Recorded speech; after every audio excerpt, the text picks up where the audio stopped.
Our first paper is by John Shoven and Sita Slavov, and it's recent changes in the gains from delaying Social Security. Henry Aaron's going to be the discussant on the paper, and Sita Slavov will present.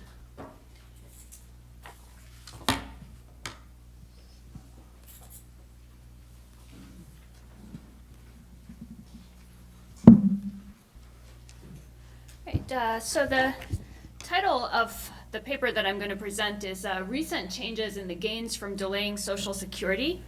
And just to begin by giving you a little bit of background, as we're all probably aware, Social Security can be claimed at any age between 62 and 70, but there's an actuarial adjustment that's made that's intended to compensate for the fact that if you claim later, you're likely to collect for fewer years.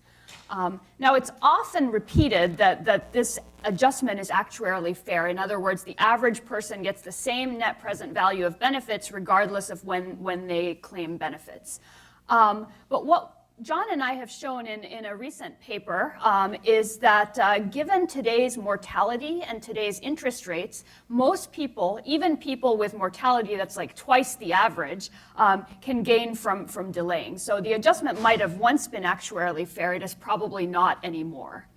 Now, in the current research, in the paper that I'm going to present today, that's an extension of our previous work. So what we're doing in this current paper is looking at how the gains from delay have changed over the past 2 decades, since the early 1990s. So that's our main research question, is how have the gains from delay changed since the early 1990s? And there are 3 factors that would have contributed to the change in the gains from delay over this time period. The rules for computing Social Security benefits have changed. There are several rule changes that I'm going to talk about. In addition, mortality has obviously improved since the early 1990s. And finally, the interest rate has changed, the real interest rate. And that's relevant because when we're calculating the net present value of benefits, it's important to pick the right interest rate to discount that stream of income.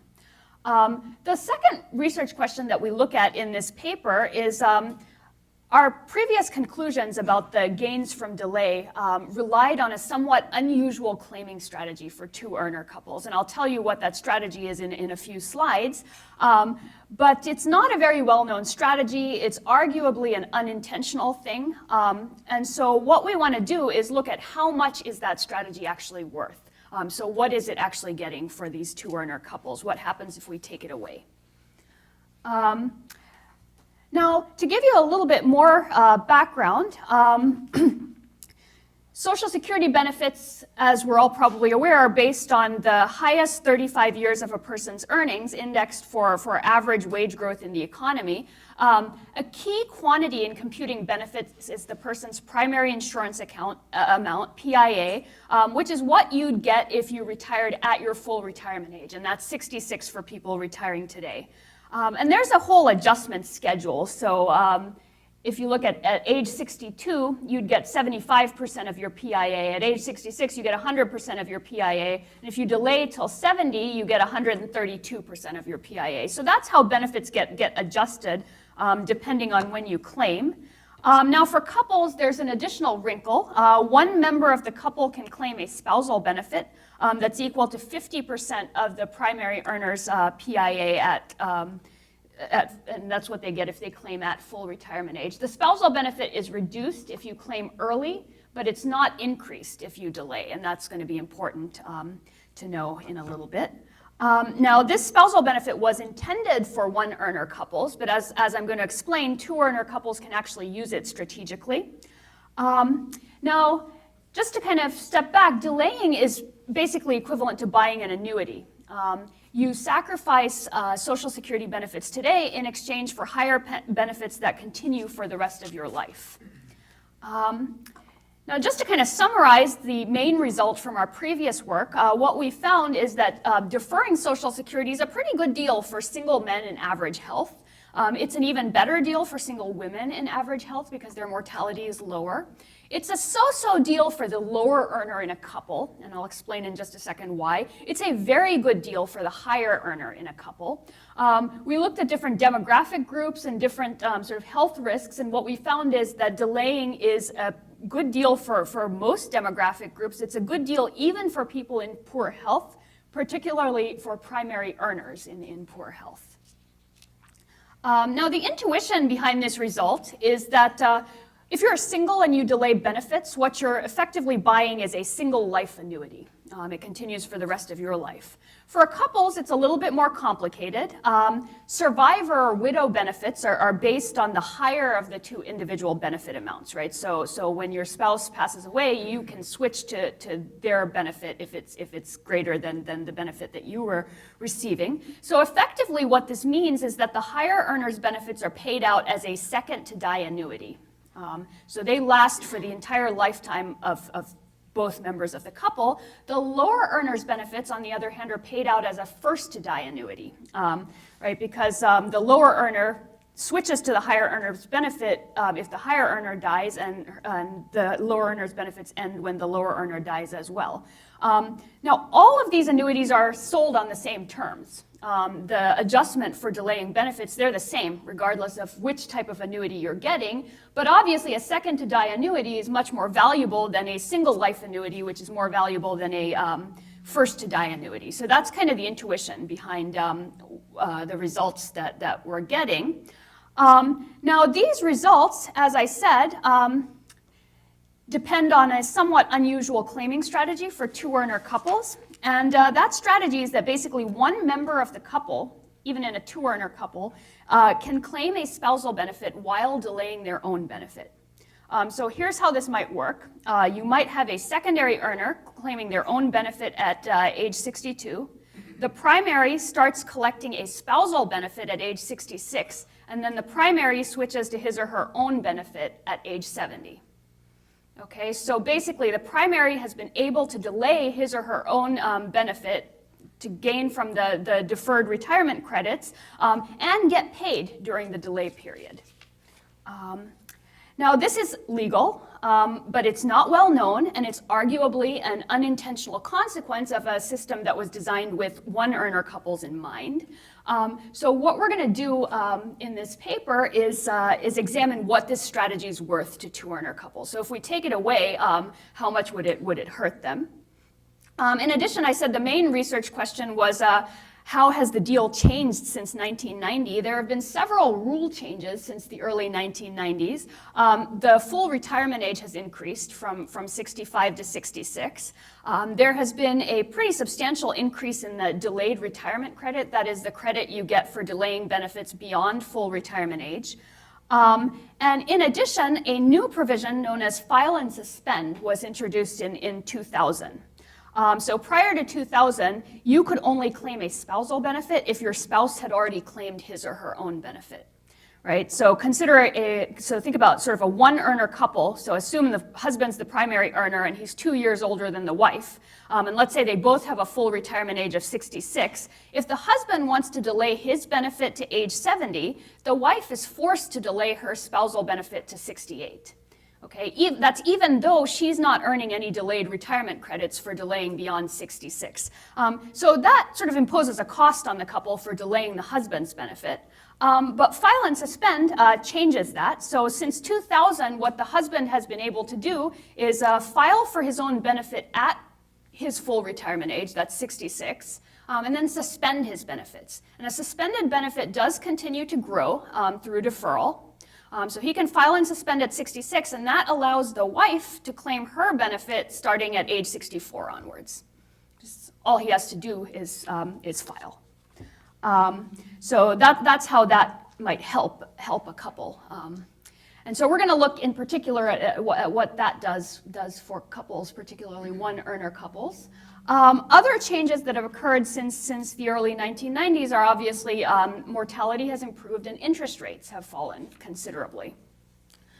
So we're going to look at a bunch of stylized households, and hopefully you can see at the back what's on this table. So we look at stylized households with birth years that range from 1930 through 1951, and that's for singles and primary earners. For the secondary earners in our couple households, birth years range from 1932 to 1953 when we consider a 2-year age difference between the two spouses. We also consider a 7-year age difference between the two spouses, so the birth years range from 1937 to 1958. Now, the table also shows you the delayed retirement credit that applies to the primary and the secondary earners' benefits, right? So that's increased from about 4.5% for primary earners born in 1930 to 8% for primary earners born in 1951. File and suspend became available in 2000, so that's right about here when the So these are the cohorts that would have had file and suspend available when they turned 62. We've also shown the real interest rate here in this last column, which was about 4.3% for the 1930 birth cohort when they turned 62, and it's dropped to less than 1%, to 0.3% for the year in which the 1951 birth cohort turned 62. That's in 2013. Now, what do I mean when I'm talking about the interest rate? Since Social Security is an inflation-indexed obligation of the US government, we thought the most appropriate discount rate would be the interest rate on inflation-indexed bonds, or TIPS. So prior to mid-2000, so in 2004 onwards, we've been able to use the rate on 20-year TIPS as our discount rate in our analysis. Before that, TIPS were not available, so what we did was we used the difference between the yield on 20-year nominal treasury bonds minus the change in the consumer price index. Now, for these cohorts, it's not shown in the table, but mortality is also improving, so that's going to factor into the analysis. Now, this first table of results here shows you the present value maximizing claiming strategies for singles in the various birth cohorts. This final, the third column here shows you the percent gain from delay. And what that means is how much does your net present value of Social Security benefits increase relative to claiming at 62, relative to what they would be if you claimed at 62. So what you can see here is that for males in these early birth cohorts, delay doesn't really get them anything. Okay, so their NPV maximizing claiming age is 62. Their gains from delay are 0. They should claim immediately to maximize their benefits. Now, women do benefit even in these early cohorts, but the gains from delay are modest. So really, it's recently, since around since the 1945 cohort or so, that the gains from delay have become quite large. And for the 1951 birth cohort, single males gained 12.6% by claiming at 69 versus 62, and for females, they gain 17.8% by claiming at age 70 relative to 62. So these are pretty large. Now, as I said, there were 3 factors that kind of underlie the increase in the gains from delay. Their mortality improvements, interest rates have fallen, and benefit rules have changed. So what we try to do in this next table is isolate the impact of just the rule changes. So what we do is we hold mortality constant. We give everybody the mortality profile of the 1951 birth cohort, and we also hold interest rates constant at 2.9% real. So what you can see is that the gains from delay are much more modest here for women, and the gains from delay have not increased for men. They've actually fallen slightly, and that's because of the change in the full retirement age. Now, for couples, it's somewhat of a different story. This next table presents the present value maximizing strategies for 2-earner couples. So this assumes the actual interest rates that the couples faced and the actual mortality rate. And what you can see is that the gains from delay have increased quite dramatically as we get to these more recent cohorts. Now, this table for 2-earner couples assumes that they can use the spousal benefit trick, where one member of the couple claims spousal benefits starting at age 66 and then switches to their own benefit at age 70. What happens if we take that away, well, so first let me show you. So this is the gains from delay for two-earner couples holding the interest rate and mortality constant. So the gains from delay have increased quite a bit, but not quite as dramatically, because now we're holding mortality and the interest rate constant. What happens if we take away the spousal benefit claiming option? The gains from delay fall considerably. So for this most recent cohort, they fall from about 12% relative to claiming at 62 to 7% relative to claiming at 62. So that option is worth quite a lot for these two-earner couples. Now, what about one-earner couples? So one-earner couples, they don't gain as much as two-earner couples. They don't gain as much as two-earner couples, and again, they still gain a substantial amount, around 20% for these more recent cohorts, and the gains from delay have again increased quite dramatically since the early 1990s. To try to isolate the effects of rule changes, we've held constant mortality and the interest rate in this table. So this is just sort of the effect of rule changes, of the change in the delayed retirement credit and the increase in the increase in the full retirement age. Gains from delay have increased, but not quite as dramatically. Now, in both of these tables, we've assumed the existence of file and suspend, which was available to any couple retiring or any person retiring in 2000 and later. What's file and suspend worth? What if we take that away from one-earner couples? Their gains from delay barely change, right? So they fall from like 7.7% for this most recent cohort to about 7% for the most recent cohort. All right, so I think I have a couple minutes, right? About 3. Okay, great. So perfect. I will get to, we do a brief data analysis to look at, well, so it looks like if you kind of look at our results that the gains from delay increased pretty dramatically right around 2000. So what we look at in the data is, do we observe that people who turn 62 in 2000 later are more likely to delay? And what we find is that they are somewhat more likely to delay. So if your year of birth was before 1938, 84.8% claim within a year of turning 62. And if your year of birth was 1938 or later, 75.3% claim within a year of turning 62. So they're slightly less likely to claim early, right at 62. But again, it looks like the vast majority of people, and these are all people who stopped working before 62, so we're not confounding the work decision with the claiming decision. So it looks like there's been a small shift, but it's not very dramatic, and most people still claim at 62, even though this clearly doesn't seem to maximize present value. So to conclude, it looks like that the advantage from delaying Social Security is a pretty recent phenomenon.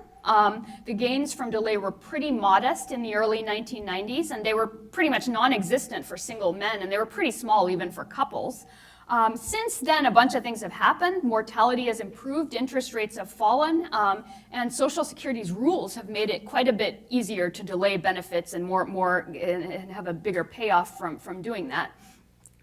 So to kind of relate this back to the theme of the conference, working longer, a practical question for someone who's considering delaying their benefits is, how are you going to finance the delay period? If you stopped working and you want to still delay your Social Security benefits, what can you do?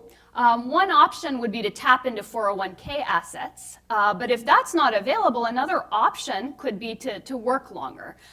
So what we might expect to see if people sort of catch on to this delaying benefits, or if policy changes in a way to make delay more attractive, we might expect to see people working longer. So I'll stop there. Thanks.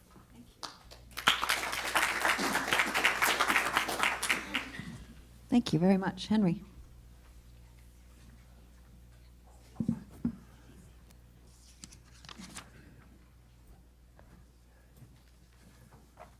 There's a story that in the early days of television, somebody turned on his radio and thought he'd gone blind. And you may experience that now, because I'm not going to use PowerPoint.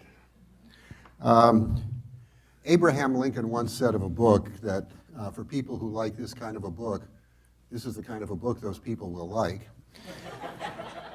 Well, the Shoven Slavov paper is the kind of paper this discussant likes.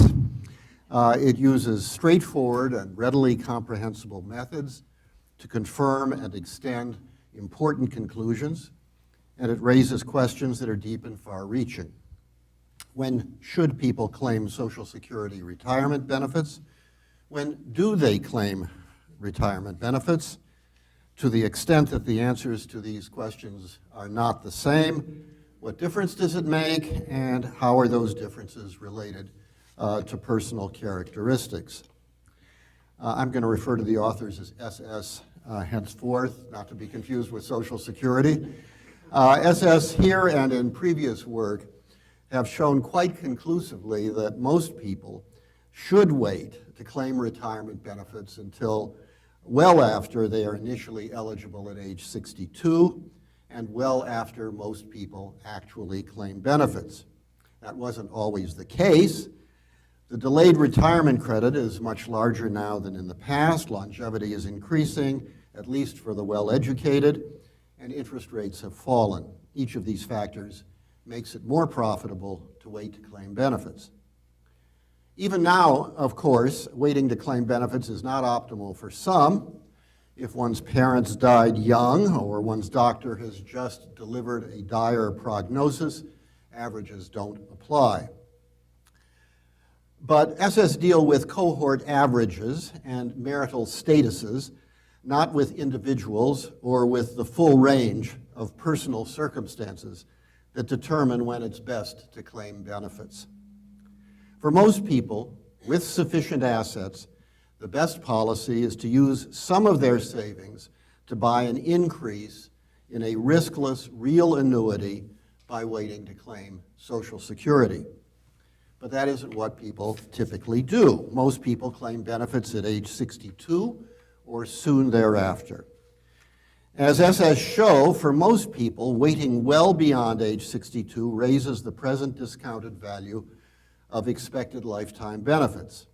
In fact, fewer than 1/3 of retirement benefits claimed in 2012 were made after the full retirement age of 66, fewer than 2% of claims by men, and fewer than 3% of claims by women were delayed until age 70, when annual benefits are, as SS show, at a maximum for many people. Moreover, people are leaving a ton of money on the table. The OECD reports that in 2009, the present discounted lifetime value of U.S. Social Security benefits for average earners was $264,000 averaged across men and women. Of course, much more for higher earners. In 2013, the corresponding estimates would be higher because of increased longevity and inflation. SS estimate that relative to claiming at age 62, the gain from pursuing the optimal strategy is basically in the vicinity of 20%. For the situations in which primary earners are claiming benefits this year, are eligible this year. The size of the estimated gain depends on the age gap between spouses, whether or not these rather arcane claiming strategies are employed, and whether the couple has one or two earners. Higher or lower gains might well apply in situations other than the specific ones that they examined. But if you multiply the net present value of benefits from OECD and the SS estimates of the percentage of potential benefits lost by couples who claim as early as age 62, and multiplying these two numbers may not be altogether legitimate for analytic reasons, but I think it's close to fair.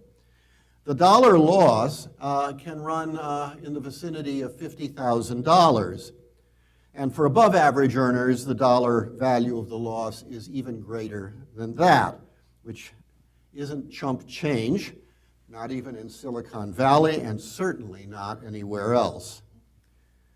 In recent years, the age at which benefits are claimed has increased somewhat, and is now higher than at any time since 1970. But the rate of increase is glacial. The Social Security Administration reports that the average age at which people claim benefits in each year. Since 1970, this average has oscillated between 63.6 years and 64.2 years for the average claim for men, and between 63.3 and 64 for women. It's at the top of the range for both sexes currently. SS look at claiming behavior of people of a given age cohort, not those who claim benefits in a given year, so these numbers are not directly comparable to the ones that they cite.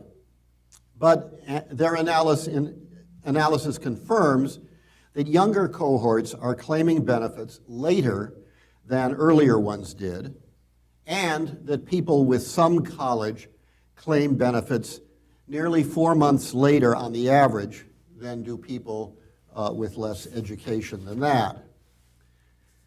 But SS showed not only that the shift is slow, it's small.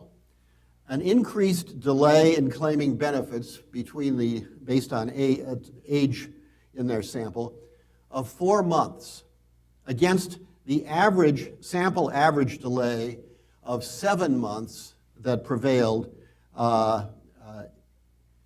beyond age 62 in their data. This compares with an optimal average delay of 96 months for most of the cases that SS analyzed.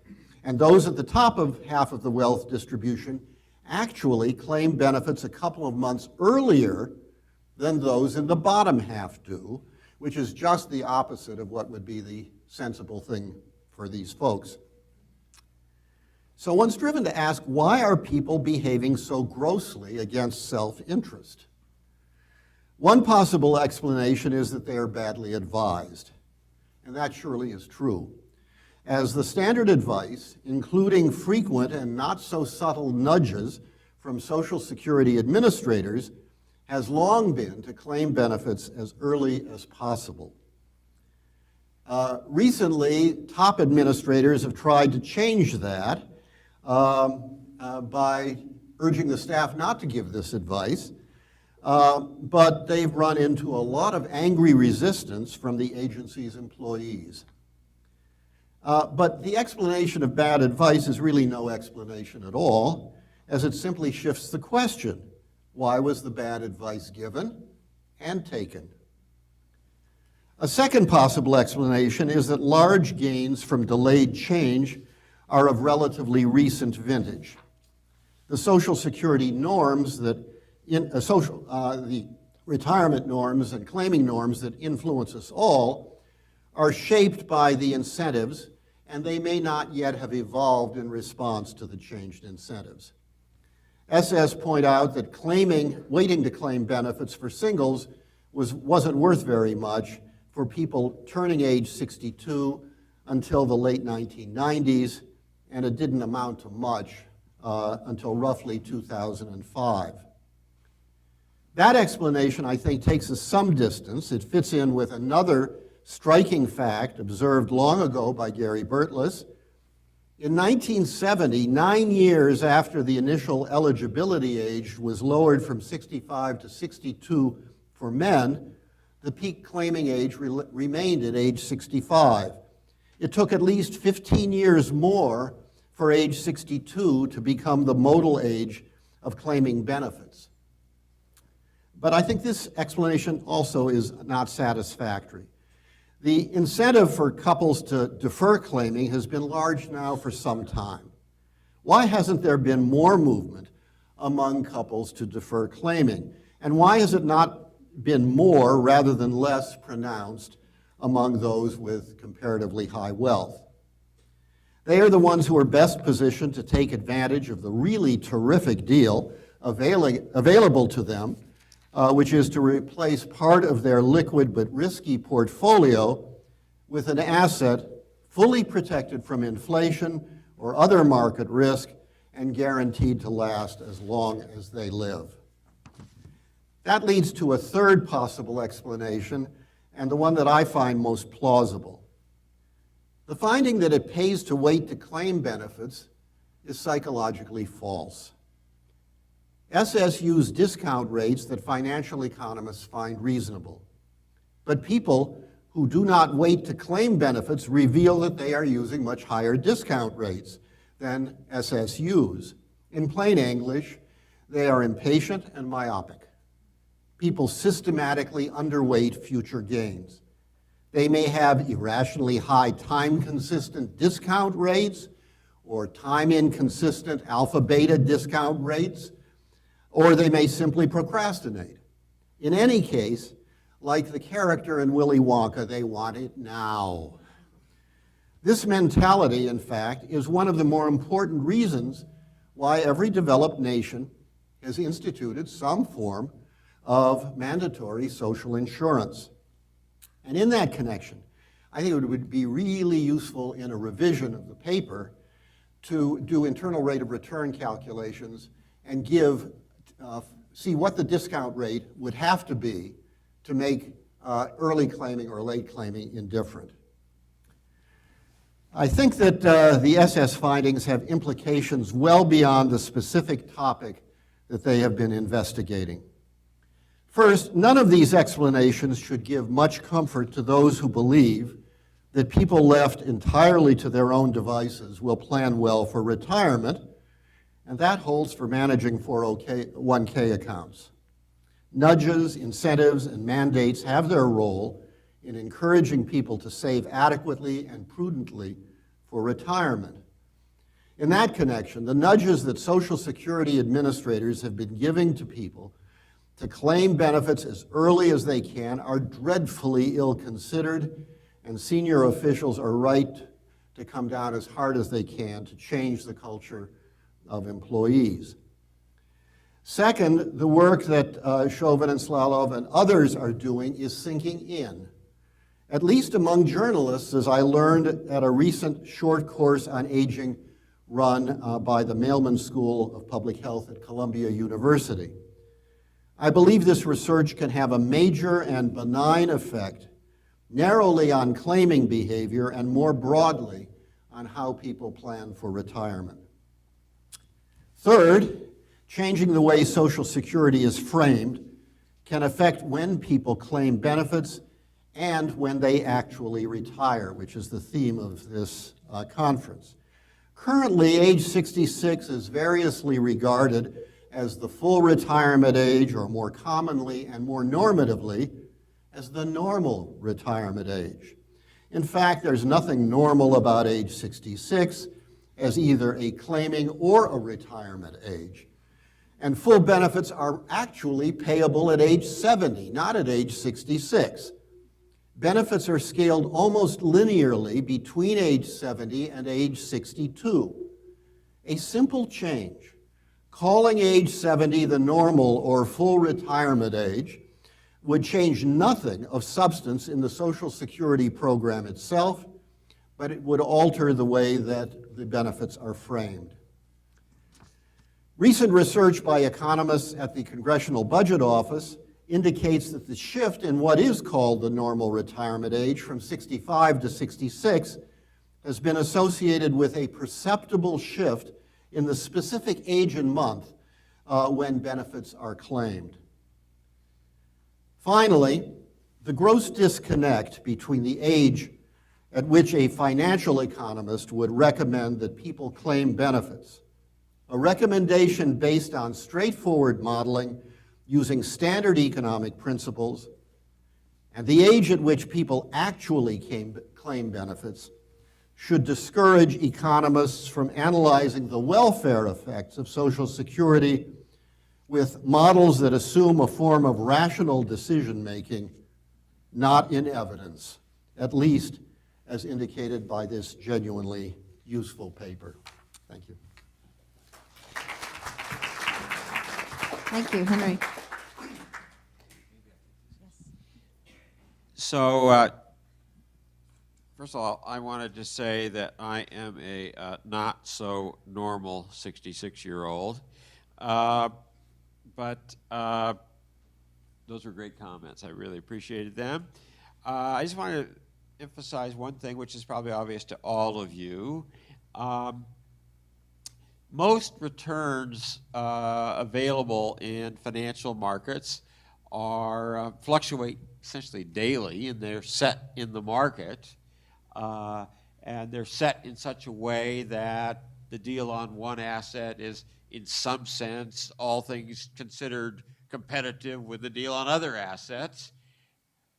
But this deal is set by legislation. It's not set by markets. It doesn't change daily. It doesn't change annually. It actually hasn't changed for years. And so that's how it can get out of whack with the markets. And so when other interest rates change and it doesn't, it starts looking good. So, I mean, it's the fact that it's this sort of legislated asset. Even other government assets, they change daily, but not this one. So that's what's going on. And just wanted to make that clear. Henry's suggestions, the IRR calculations would be easy. We've done that in the past, and we can do it easily in a revision of this paper. And I thought his three explanations of what might be going on were useful, and there's probably some aspect of each of them. As I understood those three explanations, it was bad advice by financial advisors and by Social Security reps themselves.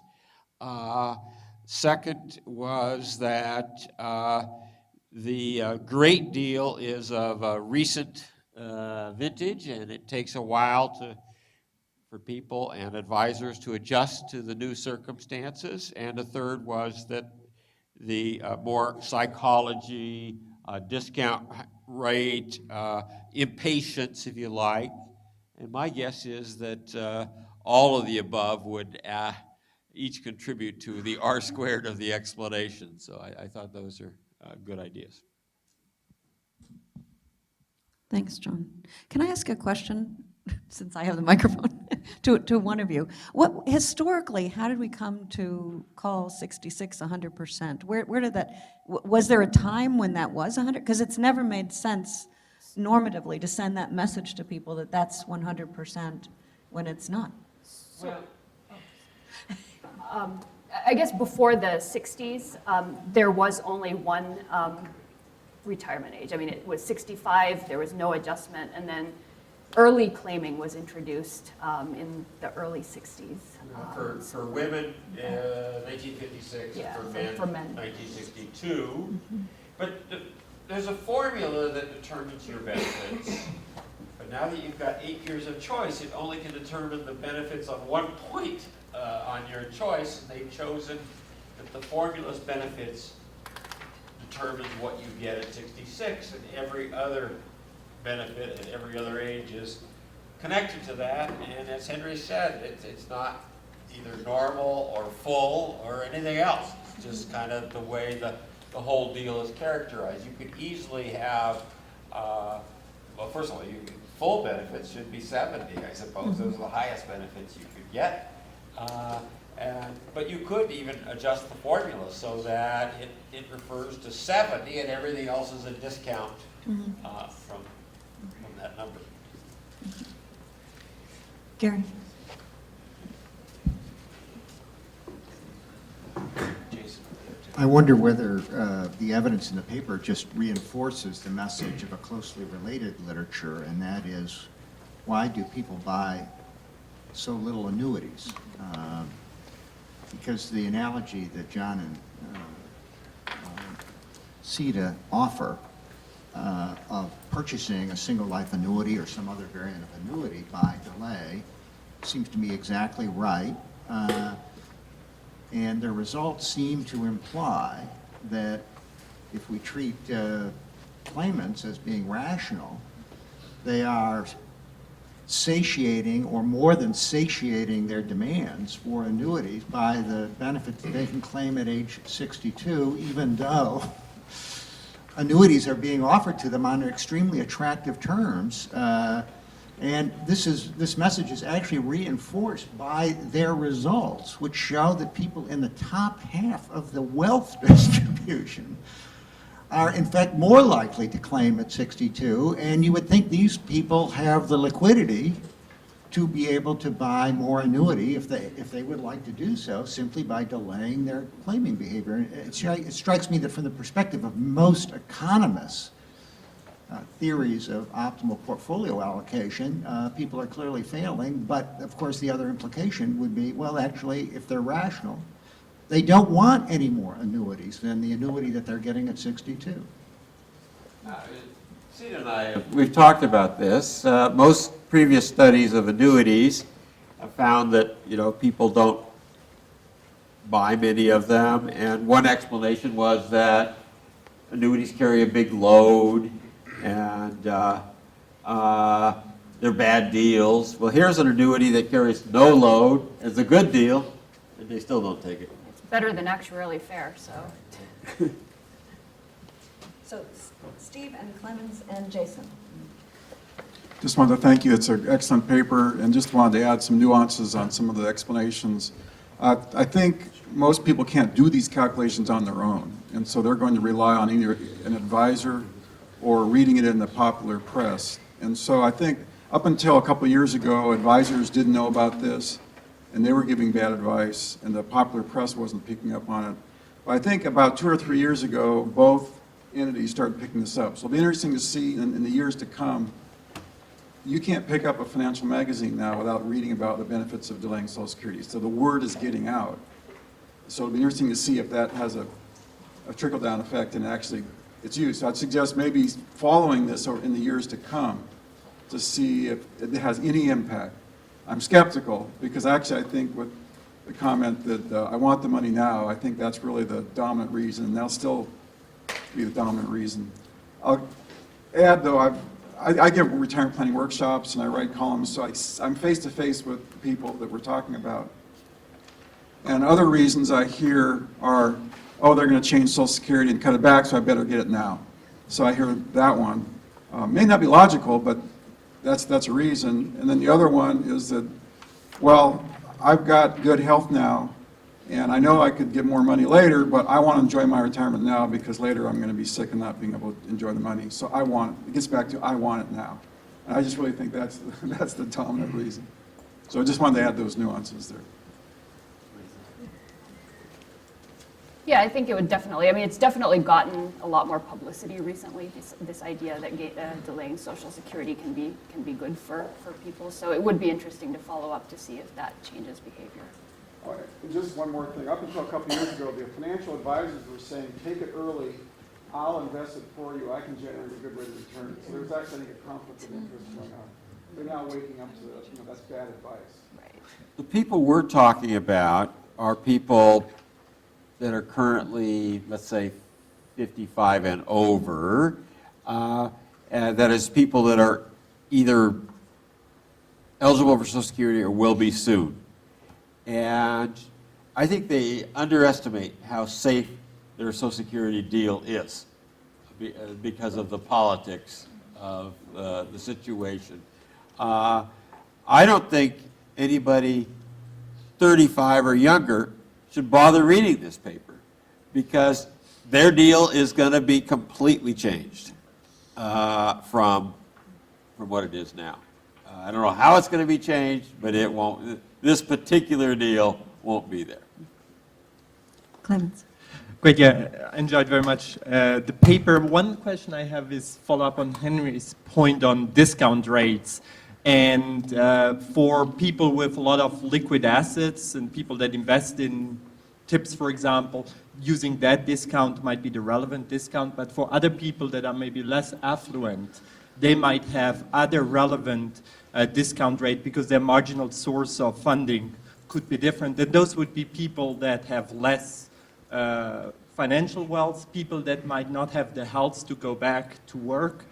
And maybe one additional paper or one future paper would be to match your results to the survey of consumer finances and find out how do the assets and the liabilities of people in that situation look like. What is the mortgage rates they have to pay? Because for a household where the marginal source of funding is the mortgage rate, and if they pay 5 or 6% interest on that, then that might be closer to the relevant discount rate for them, and that might give maybe an additional explanation of why not everybody does it, but obviously it won't explain the whole puzzle. And the second question is, why do politicians not change this arbitrage opportunity, especially given the current fiscal situations? I don't know, maybe I should turn to our guest from Washington. But I do feel that the deal's not going to be changed for people that are in retirement, not soon. Jason.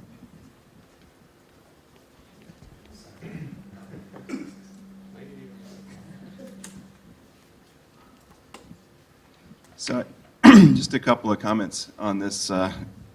Very interesting work. I've done a little work in the area too, and trying to convince people to delay is actually very difficult. And I wanted to pick up on the discounting hypothesis. I do think, as Steve mentioned, that part of the discounting is a discounting that it's going to be there or going to be the same. And I guess I completely agree that people vastly overestimate it, but they do vastly overestimate the chances that things will change for them. And I actually thought that was unwarranted, although yesterday I found out that the law states that it can't go into a bankrupt situation, so maybe that isn't as far-fetched as I originally thought. Although I guess I agree with you, John, that the split of political power probably means that the current or near retirees don't likely lose out. One thing I would like to say, though, is in trying to convince people to delay, I think the file and suspend strategy can be helpful for couples, but it also can be very helpful for individuals, surprisingly, because when you unsuspend, you get sort of a free option, and the free option can be persuasive. And the way it works is when you file and suspend, when you go back to the Social Security Administration at a later point, 2 or 3 or 4 years later, or I guess 4 years later, if you're going from 60, you can say, re-up me, but re-up me starting at any intermediate time between when you suspended and current, and they will give you a lump sum between those two ages. So you can say, I want to unsuspend, and I suspended at 66, and I want to start my benefits as if I started them at 68, say, and I'm 70. And they will calculate the benefits as if you started at 68, give you a lump sum to true you up between 68 and 70, and then going forward you get the benefits as if you started at 68. So that kind of do-over, if you will, might be helpful in people sort of willing to delay if they get some new information that causes them to be, sicker than they thought or something like that. That kind of approach might behaviorally be powerful in helping people delay. And then finally for Clemens, I think one of the reasons why politicians don't change it, other than the political calculus, is they don't need to, because nobody does it. So it's not costing them anything, really. I mean, there's no imperative yet. I mean, if there's a groundswell of changing, maybe. But anyway, thanks. Thank you. Gopi. You get the last question, and then we'll go on. I was just wondering if you or anyone else knew whether people draw down their 401ks right at 59 and a half when they're first able to do so, or whether they wait, because that might tell us something about whether this is a mistrust of Social Security or just a liquidity issue. I really want to access those funds or something else. I don't know of any evidence about this, but maybe someone else in the room does. I don't know of any either, but that's a good idea. My guess or prior is that there isn't. Oh, maybe David Wise does know. Excuse me, could we have a microphone? Hey, David, wait for a mic.